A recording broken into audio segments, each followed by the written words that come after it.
Dice el vicecanciller que en Venezuela el poder judicial es independiente del Ejecutivo y que sin embargo no les han permitido revisar a los connacionales. Al embajador Milton Rengifo no le han permitido el ingreso a las cárceles para revisar cómo están los colombianos detenidos. Digo que pareciera un chiste porque es evidente a todas luces que el régimen de Nicolás Maduro tiene cooptado al Poder Judicial y Colombia increíblemente no se da cuenta.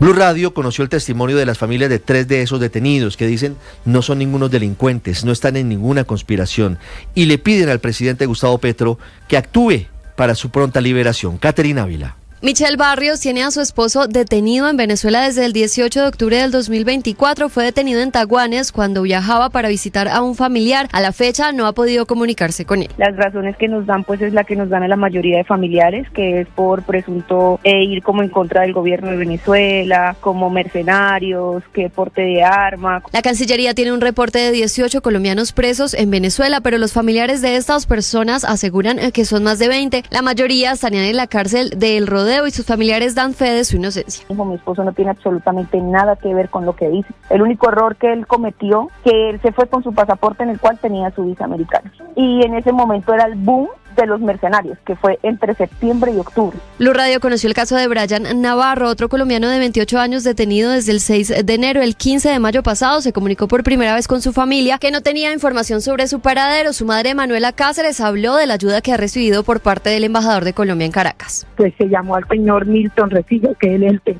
que tenían un contacto de él, entonces él empezó a moverse, incluso él al día siguiente fue a la cárcel donde él nos dijo que estaba, él fue, no lo dejaron ingresar. El sábado volvió en la mañana a la misma cárcel a llevar unos paquetes, tampoco se lo dejaron ingresar. La mayoría de estos colombianos no tiene un abogado y los que tienen no les permiten el ingreso. Es el caso de Carlos Alberto Cañas, dueño de una empresa de exportaciones en la frontera con Venezuela. Fue detenido desde el 30 de septiembre y conocimos el testimonio de su hermano. Nosotros junto con la familia de Martín Emilio, que es el compañero con el que él iba a la frontera, contratamos un abogado. Ni siquiera lo dejaron entrar, nunca admitieron que lo tenían. Hasta hace 8 días que él pudo llamar, pues confirmamos que estaba ahí. La petición de estas personas a la Cancillería es que hagan gestiones para su liberación. Sin embargo, esto respondió el vicecanciller Mauricio Jaramillo. No nos podemos comprometer a la liberación inmediata de esas personas. Eso es una decisión que corresponde única y exclusivamente a las autoridades venezolanas. Los familiares de estos colombianos detenidos le piden al presidente Petro actuar.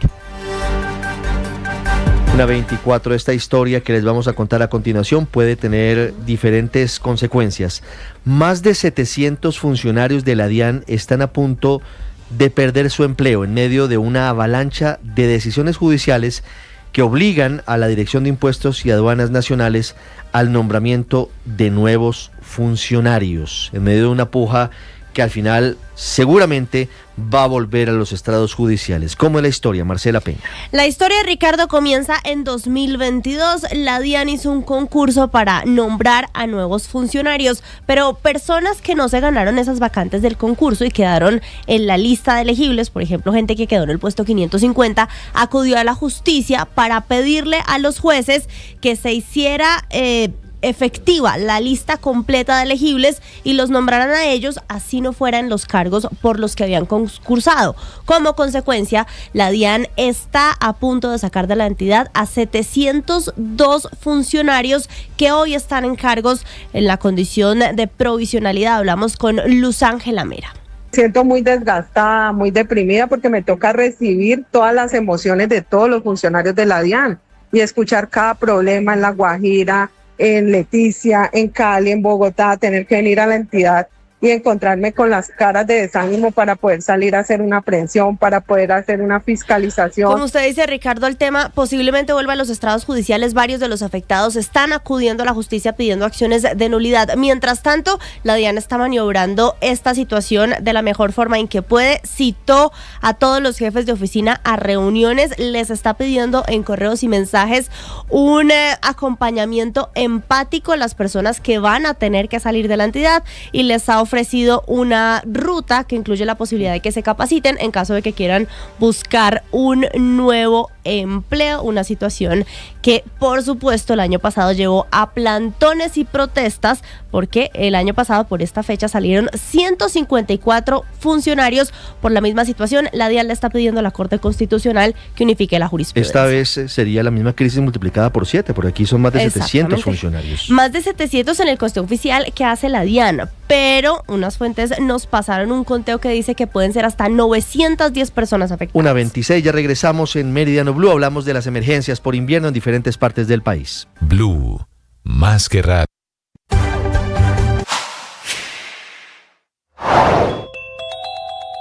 ¿Qué condiciones se tienen que dar para que los migrantes puedan acceder a la regularización en el territorio español?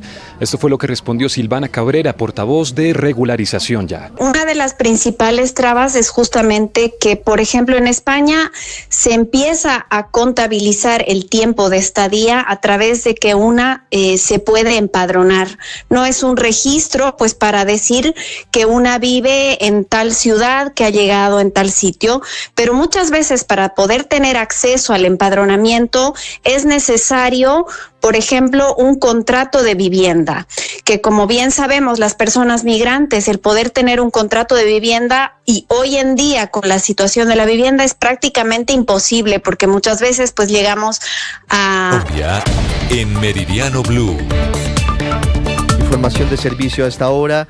Será cerrada durante 4 horas la vía entre Villeta y Guaduas, una zona muy difícil que aparte de eso tiene hasta ahora un cierre total, como les digo, durante 4 horas. Las autoridades de tránsito están en este punto, en el kilómetro 55, sector El Chorrillo, municipio de Villeta, retirando un tractocamión que se cayó a un abismo en los últimos días. Las consecuencias, por supuesto, por fortuna allí no hubo personas fallecidas, pero hasta ahora para poder retirar el vehículo que cayó al abismo tuvieron que cerrar completamente esta vía, que es una de las principales, incluso comunica con la ciudad de Medellín. 1:28, hablando de Medellín, vamos a Villatina, al barrio que hace casi 40 años sufrió una tragedia por una remoción en masa que dejó más de 500 muertos. Hoy se busca evitar eso. Hubo otro movimiento de tierra en las últimas horas como consecuencia de las lluvias y hay evacuación de más de 50 familias. Alfonso Cárcamo está con la gente de Villatina. Cordial saludo. Nosotros seguimos aquí en el barrio Villatina, en la Comuna 8 de Medellín, del lado de la gente, cercanos a todo lo que ha ocurrido, a todas las afectaciones que tiene la gente con esa emergencia de esta madrugada. Lo que ha dicho la alcaldía de Medellín en las últimas horas es que esta emergencia pudo ser peor, de no ser por una advertencia que se hizo desde el día de ayer. Gracias a Dios y afortunadamente se evitó una tragedia. Se recibió una llamada el día de ayer al sistema 123, donde hay algo anormal en la vía, unas grietas en este mismo punto. Se ordena la evacuación de una vivienda y esa vivienda, tipo 2 de la mañana, es la que se va justamente. La gente está a la espera entonces de la ayuda que pueda brindar la alcaldía mientras esperan en el albergue. Como tal, primero están haciendo lo del censo, cuáles son las primeras casas, son las que quedaron al borde del deslizamiento y estamos esperando que nos den respuesta. Ahora, en medio de miradas perdidas, de desconsuelo e incertidumbre, los damnificados se encuentran en un albergue temporal en el barrio Villatina a la espera del censo oficial, como decía hace unos momentos, que permita facilitar las ayudas humanitarias. Alfonso, gracias. Y en Santander ya son 42 las vías afectadas por el invierno. A esto se suma el hecho de que fue necesaria la apertura de compuertas de la hidroeléctrica de Sogamoso, lo que ya ha causado inundaciones en 3 municipios. Verónica Rincón. En Santander las lluvias no dan tregua. La Oficina de Gestión del Riesgo reporta que ya son 42 kilómetros de vías afectadas y 3.300 familias damnificadas en el departamento, donde 30 municipios han decretado la calamidad pública. Se contabiliza además 1.300 viviendas deterioradas, pérdida de cultivos como yuca, plátano, cacao, café, cítricos y palma de aceite. Dudvin Villamizar, de la Defensa Civil en Santander. Inundaciones, desbordamiento de ríos y quebradas, colapso del sistema de alcantarillado, caída de árboles y afectaciones a algunas viviendas son los reportes que han enviado. A eso se suma la inundación de zonas rurales en Betulia, Lebrija y Sabana de Torres por la apertura de compuertas de la hidroeléctrica Sogamoso, que llegó a su nivel máximo.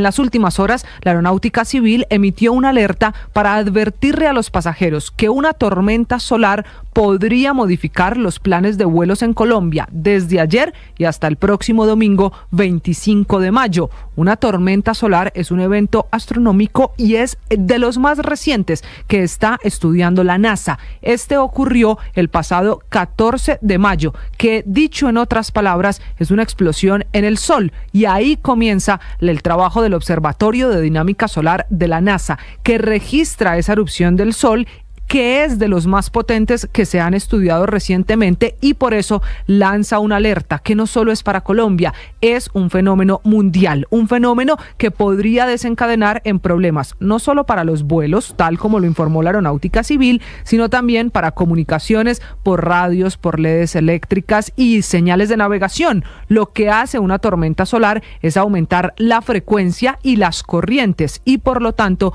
puede llegar a cambiar el funcionamiento de los satélites y de las ondas, que las podría cambiar de trayectoria, y de ahí que esta sea una alerta para la operación aérea en el mundo.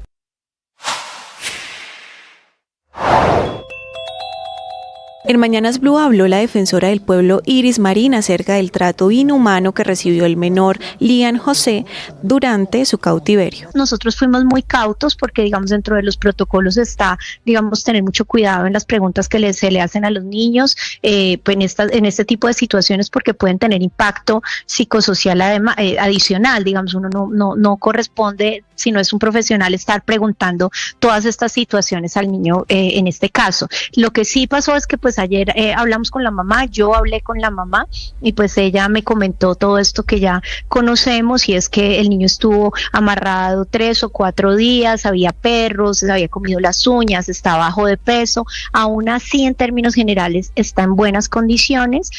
Ahorita también no es solo el problema, digamos, de su salud física, que se pueda recuperar en peso y este tipo de cosas, sino también su estabilidad emocional. Ellos van a requerir pues un acompañamiento, una privacidad. Puede ser que Lian, según el reporte médico, pues en este momento no tenga todavía los elementos pues para procesar todo lo que ocurrió y realmente expresar todos sus sentimientos. Esto seguramente es algo que con el paso de los días y en la medida en que se normalice la situación va a empezar a expresar de manera pues más tranquila, como cualquier persona que pasa por un trauma de estos. Sigan la entrevista completa en bluradio.com. En Blue le ponemos cara a la radio.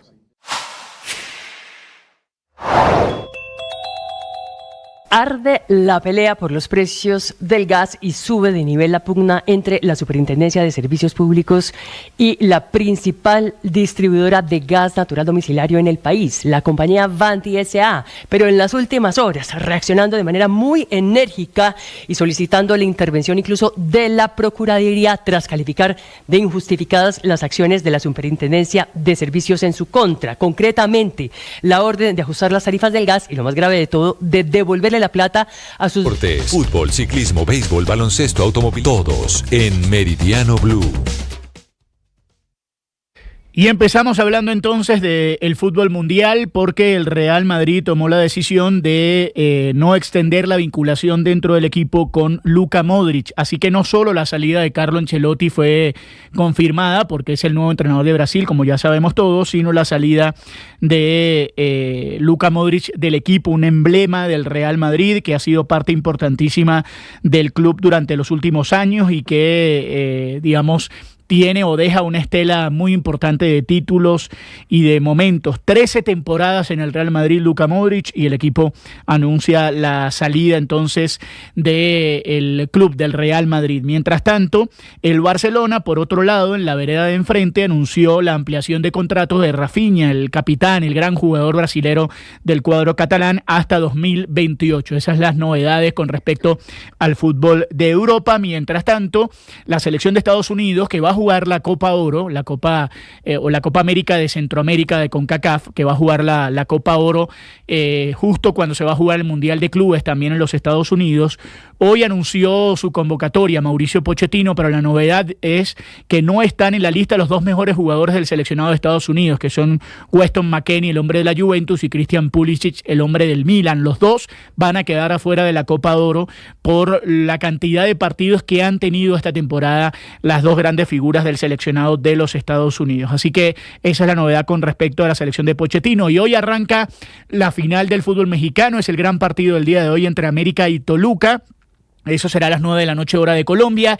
Estaremos atentos a Cristian Borja, que seguramente será titular en el América, en las Águilas del América, el equipo del brasilero André Jardiné. Enfrente estará el Toluca del argentino, del turco Mohamed. Así que comienza la gran final y todos pendientes de Cristian Borja. Hoy además continúa la final de la conferencia en el baloncesto de la NBA. Oklahoma frente a Minnesota. Oklahoma tiene la ventaja de haber ganado el primer partido. 1-0 está la serie. Ayer perdieron los New York Knicks en el último momento frente a Indiana, así que se están jugando las finales de conferencia en el mejor baloncesto del mundo y por supuesto también el mejor béisbol del mundo. A esta hora ya hay un partido, están jugando los Yankees de Nueva York, estamos atentos a los colombianos, a Gio Urshela, a Donovan Solano, a José Quintana, pero están jugando los Yankees que le están ganando 1-0 a los Rangers de Texas. Así que estamos atentos, esta noche comienza la final del fútbol mexicano y el colombiano Cristian Borja seguramente será parte de la fiesta del fútbol de ese país.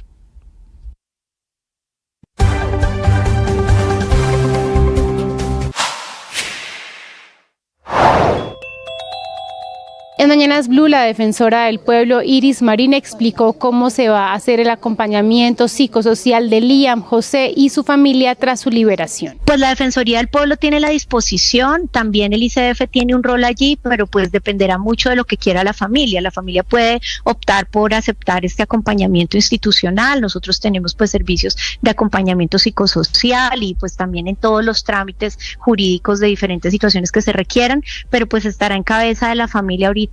Ellos quieren pues obviamente estar muy pendientes de la recuperación del niño y eso lo iremos viendo en la medida en que pase el tiempo. ¿Han hablado frente a la posibilidad de que la familia de Liam salga del país o salga de Jamundí o de Cali? No tenemos información sobre eso y no nos han planteado eso. ¿Este fue un secuestro extorsivo, defensora? Pues eso nos lo han dicho, es información que tiene inclusive pues más la fuerza pública, pero como digo, nosotros no tenemos, no directamente, nuestra gente de la Defensoría del Pueblo no tuvo información directa que le permita a nuestra institución decir que eso fue así, ni tampoco pues que participamos en ningún tipo de mediación en ese sentido, ni que nos consta que se haya pagado dinero. Suscríbanse a nuestro canal de YouTube para acceder a este y más contenidos. En Blue le ponemos cara a la radio.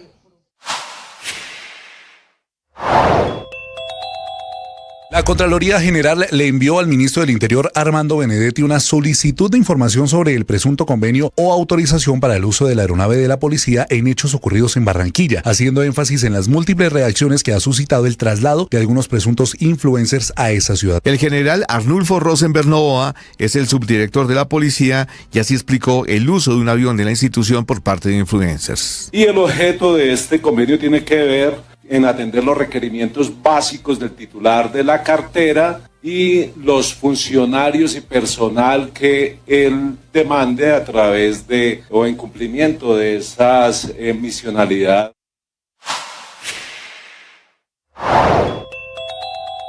Iris Marín, defensora del pueblo, contó en Mañanas Blue todos los detalles acerca de la liberación del niño Liam José. No tenemos conocimiento de eso y lo que sí podemos decir es que en el momento de la liberación no se dio ninguna entrega de dinero. En ese momento no se dio. Era esta hora en Meridiano Blue. 1:39, 1:40, cambia el reloj. Hablamos de noticia que viene de la Corte Suprema de Justicia que acaba de definir la terna que va a presentar al Senado de la República para elegir una próxima magistrada de la Corte Constitucional en reemplazo de Diana Fajardo, que está a punto de cumplir sus 8 años de periodo ordinario. Sergio Barbosa, ¿quiénes son las integrantes de esta terna que acaba de seleccionar la Corte Suprema de Justicia? Importante este voto para el equilibrio y para el futuro institucional del país. Sergio. Sí, señor Ricardo, buenas tardes. Pues mire, 3 mujeres fue lo que acaba de decidir la Sala Plena de la Corte Suprema de Justicia, que enviará al Senado para que escoja el reemplazo de Diana Fajardo, que recordemos sale de la Corte Constitucional el próximo 5 de junio. Esto es importante porque varios sectores estaban pidiendo que se mantuviera la paridad de género en las altas cortes y también equilibrar la balanza al interior de ese alto tribunal. Así las cosas, la Corte Constitucional tendrá 6 hombres y 3 mujeres como magistrados. Los nombres de Ricardo Lisneider Hinestrosa, Lina Marcela Escobar y Miriam Carolina Martínez son las 3 mujeres que acaba de ternar la Corte Suprema de Justicia. Empecemos brevemente con los perfiles. Lisneider Hinestrosa es abogada de la Universidad Tecnológica del Chocó Diego Luis de Córdoba y fue profesora en las especializaciones en Derecho de Tierras y en Derechos Humanos de la Universidad Externado de Colombia. Lina Marcela Escobar Martínez fue asesora constitucional de la Aeronáutica Civil, docente universitaria, también fue contratista del Congreso, de la Registraduría y fue magistrada auxiliar del Consejo de Estado. Y por último, Miriam Carolina Martínez Cárdenas es una abogada con una destacada trayectoria en el sector público y ella se desempeñó como directora general de la Agencia Nacional de Tierras entre los años 2018 y 2022 durante el gobierno del expresidente Iván Duque. Marcela. Sergio, gracias. Y nos vamos a Medellín porque desde allí habló el presidente de la ANDI, Bruce McMaster. Dice que espera que no se hunda la reforma laboral en el Senado y criticó al gobierno por estar pensando más en las marchas de las calles que en los trabajadores. Héctor David Santamaría. Pues Marcela, es que la Asociación Nacional de Empresarios de Colombia expresó el deseo de que el debate siga su cauce normal y que no se termine hundiendo nuevamente y mostró su preocupación por una posible huelga indefinida por el hundimiento de la consulta popular. Bruce McMaster es el presidente de la ANDI. Entendíamos que ellos estaban interesados en que saliera la reforma, pero sorprendentemente para el país de repente ahora no están de acuerdo con la reforma, sino sienten que lo que tienen que hacer es la activación en las calles y la agitación en las calles. Bueno, al gobierno habría que invitarlo a que fuera consistente con eso que dijo durante tanto tiempo y era que estaba interesado en los trabajadores, que parece que hoy no fuera así. Finalmente, el presidente de la ANDI explicó que aunque para algunos empresarios puede ser imposible asumir el esfuerzo de las horas extras, temas que ha sido de polémica, se ha propuesto también que haya un tratamiento excepcional para algunos sectores económicos. 1:43. Esta tarde sería radicada la ponencia de la reforma laboral en la Comisión Cuarta del Senado de la República. Inicialmente estaba previsto este momento para las 2 de la tarde, pero ha sido aplazado porque todavía están en discusión los integrantes de la Comisión Cuarta. ¿Qué hemos conocido? La propuesta es la siguiente: que la jornada diurna vaya de 6 de la mañana a 7 de la noche, que la nocturna vaya de 7 de la noche a 6 de la mañana, por supuesto, pero ojo porque habría diferencias en torno a las pequeñas, micro y medianas empresas. Para las grandes, medianas y pequeñas empresas, la propuesta es la siguiente y veremos si coincide con lo que queda en la ponencia. Para 2026, porque esto sería gradual, la jornada diurna, esto es grandes, medianas y pequeñas empresas, no microempresas, que son distintas, ¿verdad? Ok. Grandes, medianas, pequeñas. Las microempresas son otras. Grandes, medianas y pequeñas. ¿Cómo quedaría para la reforma laboral que discute el Congreso? Para el 2026... jornada diurna de 6 a.m. a 8 p.m., nocturna de 8 p.m. a 6 a.m. Como es gradual, sí, para el 2027 ya entraría en vigencia, la jornada diurna iría de 6 de la mañana a 7 de la noche y la nocturna de 7 de la noche a 6 de la mañana. La propuesta para las microempresas, sí, o sea, las empresas más chiquitas. ¿De cuántos empleados? Es que no sé. Eso es lo que no dicen. Es que me mandaron una foto, pero no sé a qué se refieren con microempresas. No sé cuál sería la diferencia entre pequeñas y microempresas. Microempresas puede ser de 1, 2 o 3 empleados, no sé exactamente. Pues es que esa es la gran pregunta. Esa es una excelente pregunta, sobre todo porque en distintas versiones de la reforma laboral se consideraba microempresa como de menos de 9 empleados. Exacto, entonces veremos qué precisa la ponencia, pero antes de ir con Carolina Otero para escuchar más en detalle y con mejor sonido al presidente del Senado, para microempresas, ¿qué propondría la ponencia de la reforma laboral en la Comisión Cuarta? Jornada diurna de 6 de la mañana a 9 de la noche y nocturna de 9 de la noche a 6 de la mañana, para las microempresas, para las más pequeñitas. Si la informalidad del país baja al 40% o la informalidad de las microempresas baja al 50%, se va a la regla que la jornada diurna iría de 6 de la mañana a 7 de la noche. Es decir, que aplicaría la reforma si la informalidad del país baja al 40% o la informalidad en las microempresas baja al 50%. Y estamos en el 55% de informalidad laboral, más o menos. Entonces habría que bajar 15% para que aplicara la jornada nocturna desde las 7 de la noche. Para las microempresas. Para las microempresas, ahí está la bolita, de la reforma. Veremos en qué consiste en detalle. Carolina Otero, ¿qué dice el presidente del Senado? Ricardo, así es, como mencionábamos anteriormente, lo que dice el presidente del Senado es que recordemos que había una controversia acerca de que esta reforma laboral, como la habían propuesto anteriormente, podría llegar a quebrar a esas microempresas. Entonces lo que dicen ahora es hacer una diferenciación de esas empresas pequeñas. Se puede decir emprendedores emergentes que tienen empresas pequeñas para que no se vayan a ver afectados con esta reforma. De esto habló el presidente del Senado, Efraín Cepeda. Escuchemos. Creemos que la que está saliendo de la Comisión Cuarta elimina esos riesgos y le habla, porque mire, la masa trabajadora en Colombia es más o menos de 26 millones de personas. 10 son personas trabajando formalmente, 13 o 14 mejor en la informalidad y 13 desempleados. Lejos de incrementar la informalidad, como decía Fedesarrollo, en algo así como 1,5 millones más, queremos un mensaje para los informales, darles una mano, y para los desempleados. Por eso se van a excluir de los costos fiscales, o se están excluyendo en la Comisión Cuarta las micros y pequeñas empresas. Ahí lo estábamos escuchando, Ricardo. Él lo que dice es que pues esta ponencia se va a conocer hoy en la tarde, donde se va a hacer la claridad de cómo van a quedar estas microempresas acá en esta nueva reforma laboral que acaba de revivir en el Senado de la República. Mire, gracias a los oyentes. Según ACOPI, microempresa tiene hasta 10 trabajadores. Empresa pequeña entre 11 y 50 trabajadores y empresa mediana entre 51 y 200 trabajadores. Es decir, que no regiría la reforma laboral al menos en la jornada nocturna desde las 7 de la noche para las empresas que tengan hasta 10 trabajadores, a no ser que baje la informalidad del 55% al 40%, o que, lo que le planteaba Marcela, la otra condición es que la informalidad de las microempresas pase al 50%. Ahí se aplicaría. Si no se aplica, o sea, si no se cumplen esos requisitos, uno de los dos requisitos, no aplicaría el recargo nocturno desde las 7 de la noche. En eso está la ponencia que en segundos se radicará en la Comisión Cuarta del Senado. 1:48 minutos. Blue, más que radio.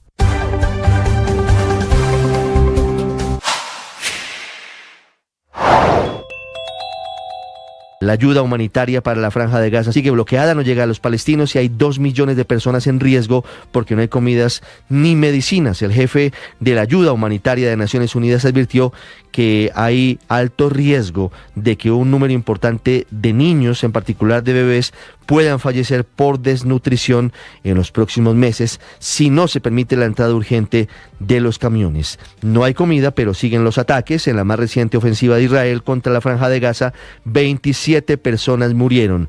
No han servido los llamados del Papa León XIV, no ha servido la mediación de Naciones Unidas, que está también rechazando el ataque del ejército israelí contra una delegación diplomática de 24 países europeos, americanos, árabes y asiáticos, invitados por el Ministerio de Exteriores de Palestina a Jenin, en el norte de Cisjordania. Presidencia de la República en 2026. Ya perdimos la cuenta de cuántos colombianos de noble corazón quieren ser presidentes de la República. Hoy se lanza a la piscina el ex canciller Luis Gilberto Murillo. Mateo Piñeros. Por medio de su cuenta de X, el ex canciller Luis Gilberto Murillo anunció su intención de aspirar a la presidencia para las elecciones del 2026. En un video, Murillo hizo referencia a su paso por la Cancillería durante el gobierno Petro y aseguró que no es el candidato de ningún político. Pero el mayor desafío no está afuera, está aquí, en casa. La división, la polarización ha frenado reformas, ha congelado sueños y ha multiplicado los vacíos. Por eso, hoy quiero ser claro con Colombia ante las últimas noticias surgidas. No soy el candidato de ningún político, pero soy consciente de que nuestro país necesita y merece un candidato de la gente. Luis Gilberto Murillo fue la fórmula vicepresidencial de Sergio Fajardo para las elecciones del 2022. Posteriormente, entró a hacer parte del gobierno Petro, primero como embajador en Estados Unidos y después como canciller tras la salida de Álvaro Leiva. Una 50 aclaración importante para los usuarios de la carrera séptima en Bogotá.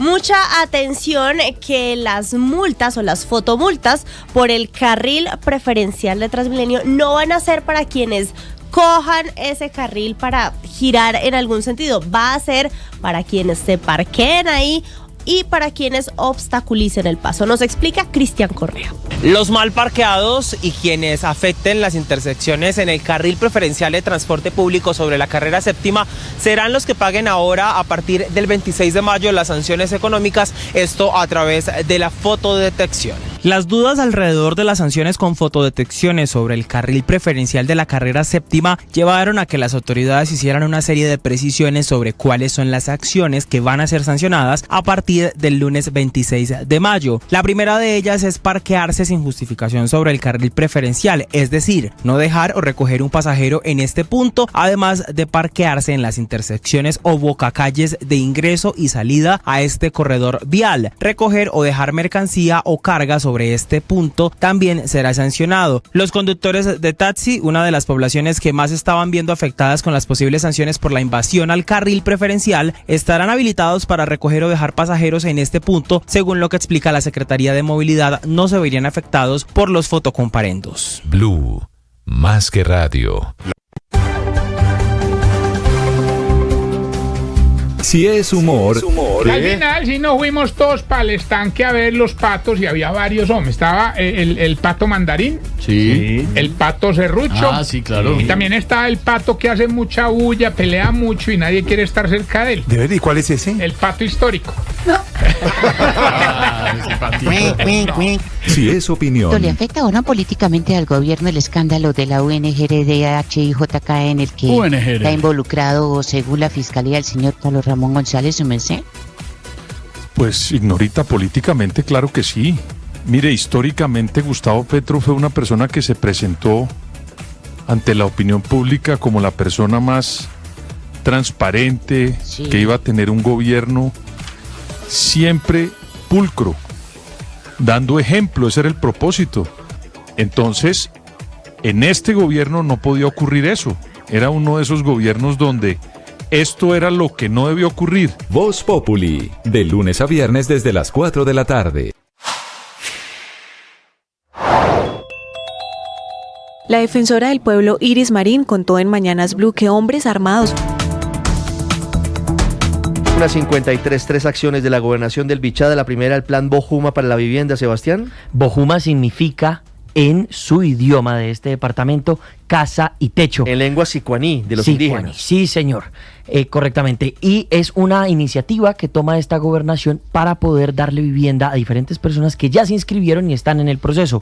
Además, sí, hay internet en las instituciones educativas y se están enfocando en sectores rurales. Con 80 antenas de internet y 4 paneles solares. Lo hablamos con el gobernador encargado aquí hace muy pocos días. Sí, señor. Y eso es muy importante porque Bichada tiene una particularidad y es que es un departamento en el que los poblados están muy distantes. Claro. Y lo tercero tiene que ver con la mujer, trabajo para la mujer. Más de 10 millones de pesos invertidos y beneficiadas más de 200 mujeres por diferentes iniciativas que las protegen a ellas mismas, enfocados en empoderar también sus emprendimientos. Estás escuchando Blue Radio. 54, don Felipe García, antes de ir con Endeavor, y lo que dijo el ministro de Defensa hoy en Mañanas Blue, hablando sobre las versiones sobre su posible salida del cargo, sobre la suspensión de operaciones que ya no está rigiendo contra las disidencias del Frente 33 de las FARC. Felipe García hablando con el ministro de Defensa. En estos momentos no hay nada que le impida a las fuerzas militares y a la policía ir de frente y a la ofensiva contra las disidencias de las FARC al mando de alias Calarcá.